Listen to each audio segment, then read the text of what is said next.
Jadi ada satu keluarga yang tinggal di Jakarta. Keluarga ini tuh lumayan berada dan punya satu rumah besar yang emang ditempatin sama mereka rame-rame. Keluarga ini terdiri dari seorang kakek.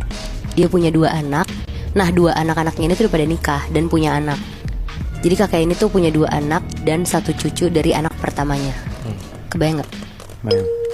Sehari-hari mereka semua tuh hidup rukun banget. Sering juga ngadain acara di rumahnya, ngundang keluarga-keluarga besarnya juga buat datang.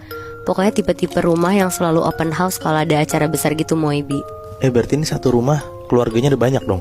Iya bener, Moe. Si kakek kita panggil kakek aja ya. Anak-anaknya namanya Bagus sama Bima. Cucunya itu tuh anaknya Bagus namanya Lita. Kakek tuh tipe kakek yang adil sama anak-anaknya dan sayang banget sama cucu satu-satunya.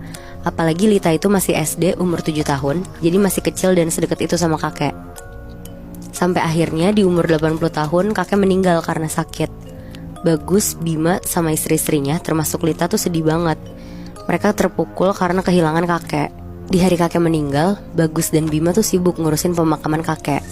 Sedangkan istri-istri mereka tuh sibuk ngurusin rumah kakek, karena jenazah kakek kan akan ada di rumah dulu sampai zuhur baru dimakamin. Lita cuma bisa nangis-nangis di samping jenazah kakek. Keluarga sama rekan-rekan terdekat kakek juga udah mulai pada datang nih ke rumah kakek buat ngelayat. Akhirnya sekitar jam 12, jenazah kakek dibawa pakai ambulans menuju pemakaman. Hari itu tuh lagi terik banget, semua keluarga juga datang ke pemakaman kakek. Dan ketika prosesi pemakaman selesai, Bagus, Bima, istri-istrinya dan Lita balik ke rumah. Mereka ngejamu tamu yang makin ramai datang sambil nyiapin untuk pengajian malam nanti. Sekitar jam 7 malam, pengajian mulai, semua berdoa buat kakek. Setelah pengajiannya selesai, ada satu teman Bagus nyamperin Bagus, namanya Rina. Dia ngobrol sama Bagus, ngomongin kakek, sampai-sampai Rina itu tuh nawarin Bagus untuk ngejual rumah kakek dan hasilnya bisa dibagi sama Bima. Jadi emang Rina ini tuh emang agent properti, dan dia tuh nawarin Bagus untuk ngejual rumah kakek karena rumahnya kakek tuh lokasinya strategis, gede, dan kebetulan harga properti pada saat itu juga lagi naik dan bagus. Anjing, agak kurang ajar ya. Di hari H pemakaman baru meninggal langsung ditawarin gitu anjing. Iya bener, Bi. Jadi kayak nyari kerja ya. Terus jadi Rina tuh nawarin biar Bagus dan Bima gak kehilangan kesempatan ini. Ditambah ternyata Rina udah punya klien yang lagi nyari rumah di daerah rumah kakek dengan luas tanah yang hampir mirip sama rumah kakek juga. Ngedenger itu Bagus yang lagi berduka cuma iya-iya aja. Tapi 2 minggu berlalu, Bagus tuh kepikiran sama omongan Rina tentang rumah kakek. Dia mikir lagi pula rumah ini juga terlalu gede buat mereka semua. Dan kalau dijual juga lumayan bagus. Terus Bima juga bisa beli rumah kecil dan sisanya buat jadi tabungan mereka kan. Akhirnya Bagus mulai buka topik ini ke Bima pelan-pelan. Dia jelasin semua yang dijelasin Rina 2 minggu lalu di hari kakek meninggal. Bima kaget banget dengernya dan agak marah ke Bagus. Bima sampai bilang, "Lo gila ya, makam bapak aja masih basah, lo bisa-bisanya mau jual rumah bapak." Bagus yang ngerasa ditolak sama Bima di saat itu tuh kesel banget. Karena Bagus kan ngerasa dia anak pertama. Jadi kayak pride-nya tinggi banget kan Moebi. Terus ngerasa adiknya gak ada hormat-hormatnya sama dia.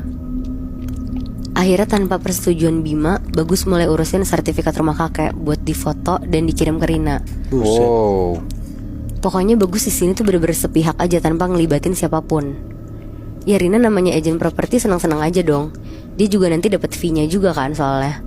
Gak lama ada kliennya Rina nih datang ke rumah buat ngecek rumahnya kakek. Terus pas banget si kliennya datang, Bima tuh lagi di rumah. Ngelihat itu Bima langsung ngusir Rina sama klien ini di depan Bagus. Bagus yang gak terima kesel banget sama Bima. Akhirnya Moebi, Bagus pakai cara yang gak diduga-duga.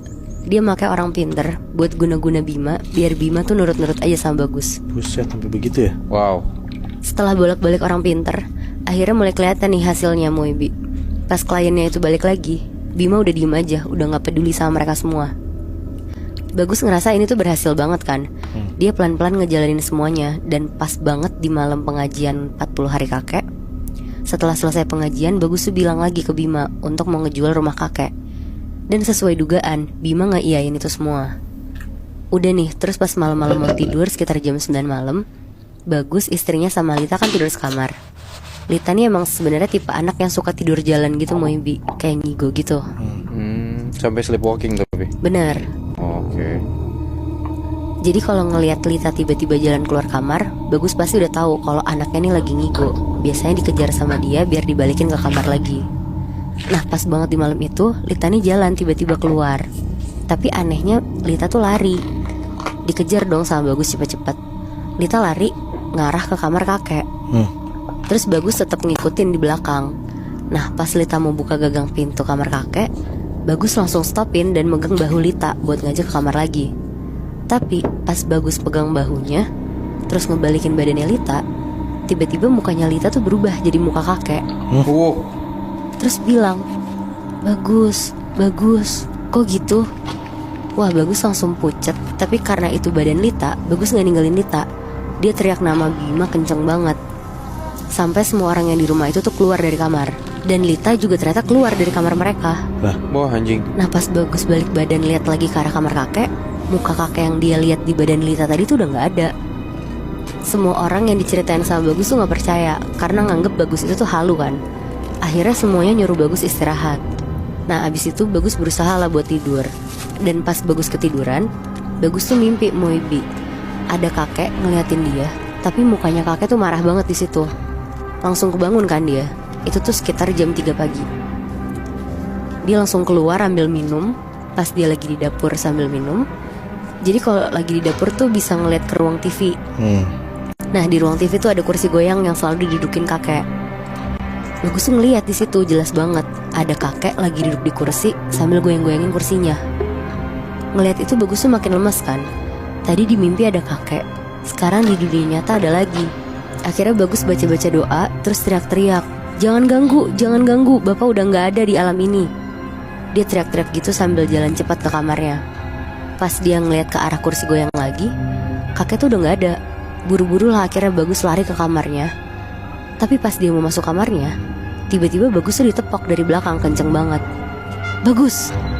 Kaget dong Bagus. Akhirnya Bagus kayak berlutut gitu, terus ngomong, maaf pak, maaf, Bagus gak jadi jual rumah ini. Besokannya karena Bagus sudah sadar, dia langsung minta maaf lah ke Bima dan ngakuin semua perbuatannya. Bagus juga langsung kayak taubat gitu dan minta maaf ke makam kakek karena sempat terbutakan sama harta. Abis kayak belum 40 hari yang dia pikirin udah ngejual harta bapaknya sendiri gitu kan Nat ya? Iya bener Boy. Makanya digentayangin lah sama si kakek ini kan. Terus berarti akhirnya si rumah itu gak jadi jual kan? Gak jadi jual Bi akhirnya.